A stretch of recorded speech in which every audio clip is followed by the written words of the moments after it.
સમાજની અંદર એક સંવેદના જાગે, ગરીબમાં ગરીબ બાળક પણ મારા સમાજનું અંગ છે, એ સમાજને સંસ્કાર થાય એટલા માટે સમાજના સંપન્ન લોકોને કહ્યું કે ભાઈ તમારા ઘરમાં આ રમકડા હોય તો નાના નાના ભૂલકાઓ માટે આપો. તમારા બાળકો મોટા થઈ ગયા હશે, હવે રમકડા અમસ્તા પડ્યા હશે. મિત્રો, ભારત જેવા દેશની અંદર બેસ્ટમાંથી બેસ્ટ તમારા ઘરમાં બિનઉપયોગી પડેલી ચીજો સમાજના કામમાં આવતી હોય, આવા એક પવિત્ર કાર્યનો આરંભ અને આંગણવાડીના ભૂલકાઓને સમાજમાંથી મળેલા ખૂબ સારા રમકડા આજે બાળકોને રમવા મળ્યા. 18,000 ગામડાઓની આંગણવાડીના ભૂલકાઓને સારા સારા રમકડા મળ્યા. નહીં તો એકાદ બે રમકડા હોય, બાળક 3 મહિનામાં તો ઉભાઈ જાય. એને નવા રમકડા જોઈએ, એને નવા પ્રકારના રમકડા જોઈએ. અને જો સમાજ આ ચિંતા કરતો હોય, અને સમાજની શક્તિથી મોટી કોઈ શક્તિ નથી હોતી, અને આપણે સ્વીકારીને ચાલવું જોઈએ કે રાજશક્તિથી પણ સમાજ શક્તિ અનેક ગણી વધારે હોય છે. સમાજ સ્વયંના એક પરમાત્માનું રૂપ હોય છે, અને સમાજના આશીર્વાદ મળે ત્યારે એ શક્તિ અનેક ગણી વધી જતી. કેટલાક લોકોનું અજ્ઞાન એટલું બધું હોય છે કે એને એ પણ ખબર નથી હોતી કે આંગણવાડીમાં ભણવાનું હોય છે કે આંગણવાડીમાં રમવાનું હોય છે.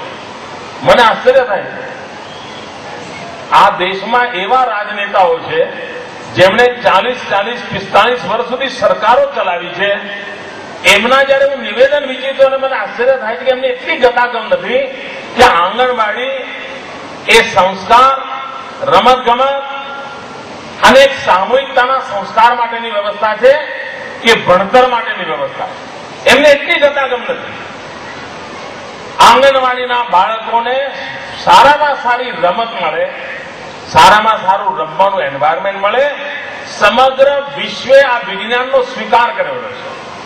દિલ્હીમાં બેઠેલી ભારત સરકાર પણ આ જ કહે છે, પણ કેટલાક લોકોને ગતાગમ નથી કે આંગણવાડી એટલે ઘણીવાર એવા નિવેદનો કરી બેસતા હોય છે કે આંગણવાડીના બાળકોને રમાડવાના બદલે ભણાવવાનું ચાલુ કરો. હવે ભગવાનને મને લાગે આ લોકોને ભણાવવા પણ એવી સ્થિતિ છે અત્યારે. એમને ભણાવવા પડશે, ફરીથી એમને બાલ મંદિરમાં દાખલ કરવા પડે એવી સ્થિતિ છે. આ શિશુ અવસ્થામાં જીવતા જાહેર જીવનના આગેવાનો ત્યારે સમાજ જીવનનું ભલું નહીં કરી શકે. સમાજ શક્તિને જગાવીએ અને નાના નાના ભૂલકાઓ એમણે સપના જોવા જોઈએ. મનમાં સંકલ્પ હોવો જોઈએ, કંઈક બનવું છે, કંઈક કરવું છે, અને એ સંકલ્પ સ્વપ્ન ભરવાનો પ્રયાસ શિક્ષકોએ કરવો જોઈએ, મા બાપે કરવો જોઈએ. સ્વામી વિવેકાનંદના જીવનની એક સરસ મજાની ઘટના છે બાળકો. વિવેકાનંદજી ખૂબ નાના હતા, એમનું નામ હતું નરેન્દ્રનાથ. તો એમના ઘર પાસેથી દરરોજ 1-2 ઘોડાવાળી બગી પસાર થતી. કોઈ સુખી પરિવારની હશે, એ દિવસમાં 2 વાર 3 વાર આવે અને જાય.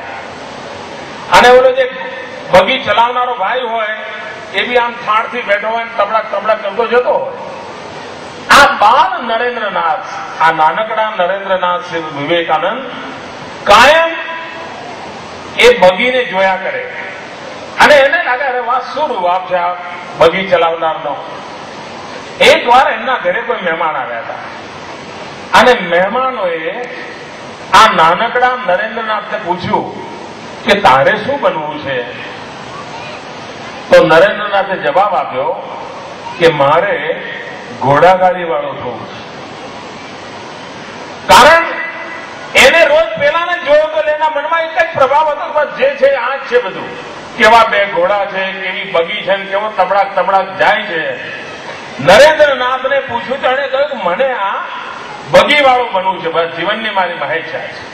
એમના પિતાજી આ સાંભળી ગયા. એમને થયું કે આ બાળકના મન પર આ છે.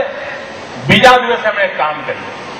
બજારમાંથી રથ હંકારતા શ્રી કૃષ્ણનો એક મોટો ફોટો લઈ આવ્યા ઘરમાં. જો બાપ પણ બાળકમાં સાયકોલોજીને કેવી રીતે ટ્રીટ કરી શકે છે, એક મોટો ફોટો લઈ આવ્યા અને ધીરે ધીરે નરેન્દ્રનાથને સમજાવવા લાગ્યા કે તારે ઘોડાગાડી વાળા થવાનું છે, પણ એ ઘોડાગાડી નહીં, આ ઘોડાગાડી. શ્રી કૃષ્ણ જે રથ લઈને ચલાવતા હતા એ રથની પ્રેરણા એમણે આપી અને રથમાં અને પછી ધીરે ધીરે કૃષ્ણ શું કરતા હતા, કૃષ્ણ કોણ હતા, શા માટે કૃષ્ણ જેવા બનવું જોઈએ, am from non two unknown. અગર એક જાગૃત મા બાપ હોય તો કેટલું મોટું પરિવર્તન લાવી શકે છે. ઘોડાગાડી બનવાની ઈચ્છા ધરાવનારો માનવી સમગ્ર સમાજને ચલાવવાનું શક્તિબળ બનીને સમગ્ર દુનિયાની અંદર નામ ઊંચું કરી શક્યું. અને આ કૌશલ્ય આપણી આસપાસ જોનારા બાળકોને આપણે કેવી રીતે જોઈએ છીએ, એમને કેવી રીતે આપણે ઓબ્ઝર્વ કરીએ છીએ, એમનામાં પડેલી શક્તિઓને કેવી રીતે નિરાકારીએ છીએ. અને મિત્ર, એક વાત નિશ્ચિત છે, જીવનમાં કામ કરતા કરતા નીકળ્યા પછી પણ એક પળ એવી આવે છે કે જ્યારે પાછળ વળીને માણસ જોતો હોય છે, આ બધું તો બરાબર, એક શિક્ષક તરીકે મેં જિંદગી ગુજારી, એક મા બાપ તરીકે મેં મારી જવાબદારી નિભાવી, યા એક મુખ્યમંત્રી તરીકે મેં કામ કર્યું, પણ કોઈ એક કામ છે જે મને જીવનમાં સંતોષ આપે છે. મારી આપ સૌને વિનંતી છે, પોતાના મનને આનંદ આપે, પોતાના જીવનને સંતોષ આપે એવું કંઈક કરવાની મથામણ રોજ કરતા રહીશું તો એકાદ ઘટના એવી ઉગી નીકળશે જેના છાંયડામાં બેસીને જીવનના અંતકાળની અંદર ઈશ્વરની સાક્ષીએ આંખમાં આંખ મિલાવીને હિસાબ આપવાનો આનંદ આવશે.